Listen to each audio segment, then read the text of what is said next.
Unit 7, Exponents and Logarithms, Subsection 2, Derivatives of Exponential Functions.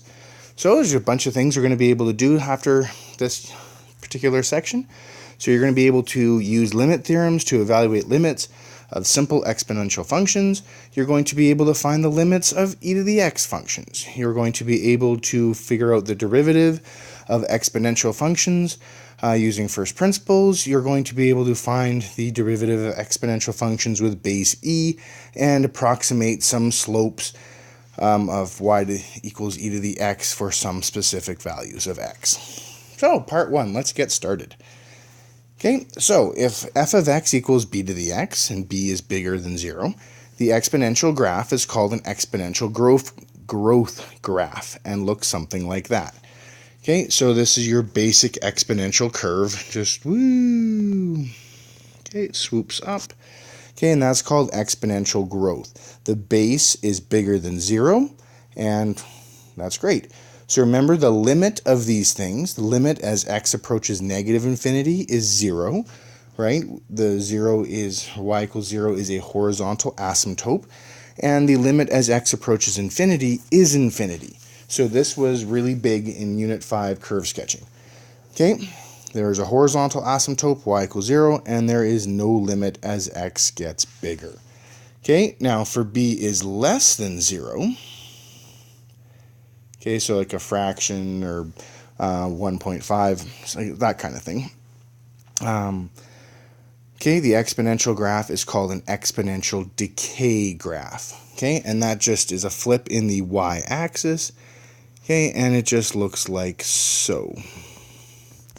Okay, so again, the horizontal axis is 0, but that's as x approaches positive infinity this time, and there's no limit as x gets smaller.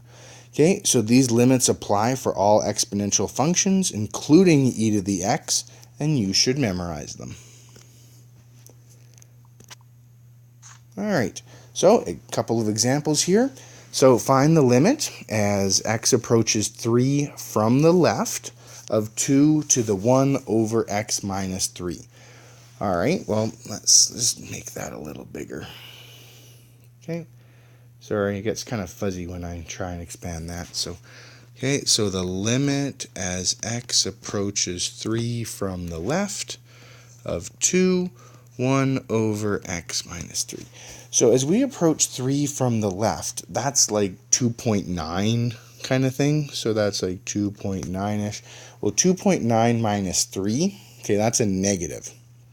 So remember, this number here is getting really, really small, but negative. Okay, so 1 divided by negative very small equals very big. Very large or big, but negative. Okay, so the idea is we end up with 2 to the negative very large. Okay, well, thing is, 2 to the negative anything, okay, so that'd be like negative infinity kind of thing. So what ends up happening to the graph looks like this. So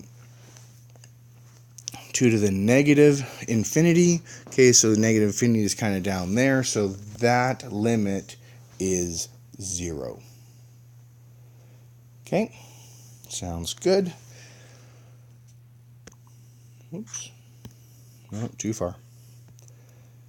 I'm going to make that smaller again for us. Okay, now using first principles, let's find an expression for the derivative of b to the x. Okay, so f prime of x then would be, so f of x plus h, so that's going to be b to the x plus h minus b to the x all over h. Okay, that of course is the limit as x approaches 0. It's been a while since we've done limits, so okay, so f prime of x equals, right, because it's important that we put that in there. Limit as h approaches 0. Okay, so now let's do a little bit of figuring here. So b to the x plus h, remember that is simply b to the x times b to the h minus b to the x all over h, limit as h approaches 0. Okay, so now on the top we have a factor. So I'll put the limit in first this time, guys. There we go. Okay, so b to the x, and then we end up with b to the h minus 1 all over h. Now remember our limit rules from like way back in chapter 2. B to the x has nothing to do with h, so that can actually come out in front. So that equals b to the x, limit as h approaches 0, of b to the h minus 1 all over h. Okay, now, currently, so this is going to be our expression. That's as best as we can do right now. Okay, currently we lack the necessary algebra to cancel off the h, getting rid of the 0 over 0 part like we did way back in Unit 2. However, analysis of the above equation does give us some really cool things in the next part.